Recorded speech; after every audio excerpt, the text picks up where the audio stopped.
welcome to Jeannie's Art Adventures. It's ages since I've done a video. I have been doing painting and resin, but I keep forgetting to record anything. What I'm making today is bookmarks. I've been selling some in a local cafe and I need to make some more. Two problems. I'm ridiculously picky about placement and colours, so it takes me forever putting these in, so I did them last night. They're all flowers dried from my garden this year and a few from last year. Little pansies, Californian poppies, leaves, bits of bracken and seeds and some rose petals. And the big problem I have is I've got really poor eyesight.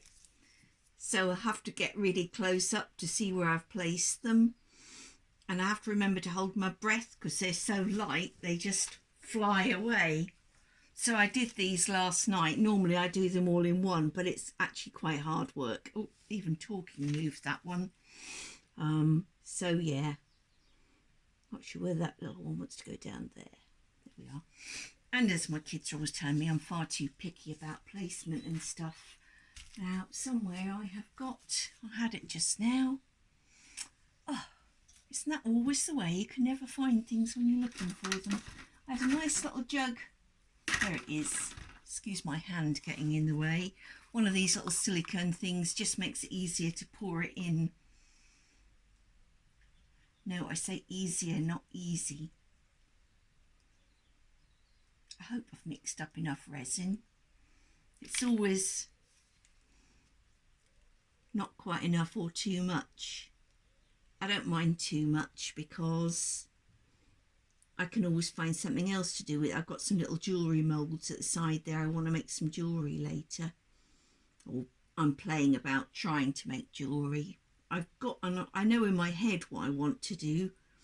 Just haven't successfully managed to work it out yet. But I'm getting closer.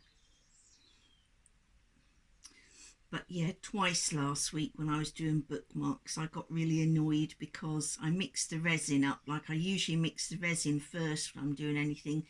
Leave it to thicken a little bit. Can you see pouring in? Leave it to thicken a little bit. And then I just leave it to one side while I'm placing the flowers in. But like I said, I'm so picky on them that it takes me far too long. And twice my resin flash cured last week. Twice. It's really annoyed.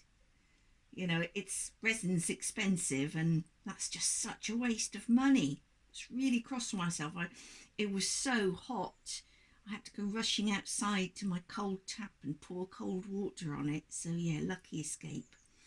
I do, mentioning safety on this, because resin, well, and all the things you have in these sheds really, if you're art sheds like mine, it's got all sorts in here, varnishes and solvents and paints and different bits and pieces, and the resins themselves, and they're pretty flammable stuff. So I always keep a fire extinguisher right, mine's just on the shelf behind me, literally where I can grab it quickly if I need it. And touch wood, I never have yet, but I'd rather have it there than a couple of times before I moved here in my old little shed that I had, a little wooden shed. I used my torch, the blow torch. My hand's right in the way there, sorry people. I used my little blow torch and I was using wax paper then to stop the paint sticking on the table. And yeah, twice I set the actual paper on fire, so I'm a little bit more careful now, or I try to be anyway. It looks like I should have enough resin. I kind of like pour what I think's the right amount and then go through and just make sure everything's covered over without overflowing if I can. They're the kind of ones that's just too far away for me to see properly. And if I put my other glasses on, it'd be too close, so it's really annoying. There's this gap between my vision where I have double vision as well. That doesn't really help, so I'm sure those of you who wear glasses will know exactly what I mean. There's always that bit that, talking to my optician once, and he said what we aim to get it as good as it'll get, but with once your eyesight gets to a certain degree, you know, that's the best saying, hope as good as it'll get rather than near perfect. So as long as I can still see enough to get around, I'm okay. The little white ones I've just poured over, these little ones here, they're tiny little hydrangea flowers. I'm kind of learning which flowers work well. The pansies work well, especially the tiny little violas. And these little, I don't know if you can see them there, these little red ones there, they're actually part of that quinoa grain. I grow that in the garden. It has lovely red leaves and the grain's really pretty. So this is what I have to do once I've got it all in there, squash them all down. I probably shouldn't put as much stuff in, but that's why I started pressing the flowers from my garden, because buying them just made it not cost effective to sell. So I don't know why. Maybe it is because they are a fad to do. It's finding the right ones. I tried that one I've just put over there, that little pink one. That's a Busy Lizzie, but they're so fragile. They just don't really press very well. They just stick to the paper. So there's a bit of something in there that shouldn't be. A bit of resin from my last project yesterday, I think. Key rings I was making yesterday. Oops. You can see why this takes ages now. These little ones over here, can you see them? Just see if I can lift it up carefully.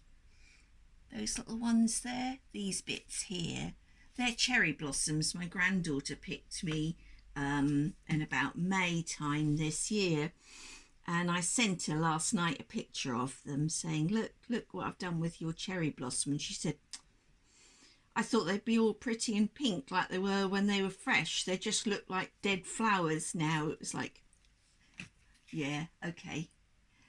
I think they're pretty, but clearly she doesn't.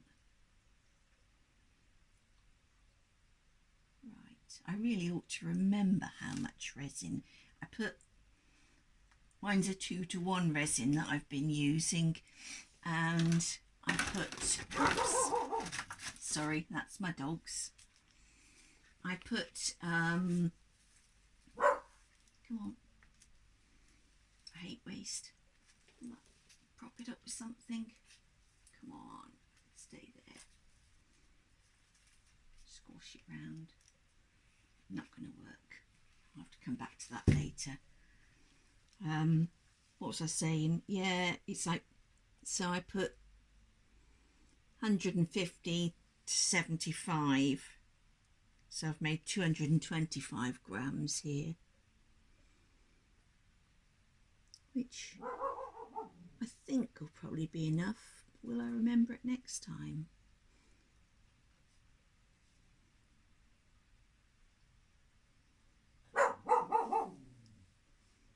My dog's convinced she can hear something. She's a rescue I got from Hungary just at the start of lockdown, so she didn't get properly socialised, which is a pain, because she's absolutely terrified of people, strangers anyway. She's fine with those of us she knows, but strangers, oh.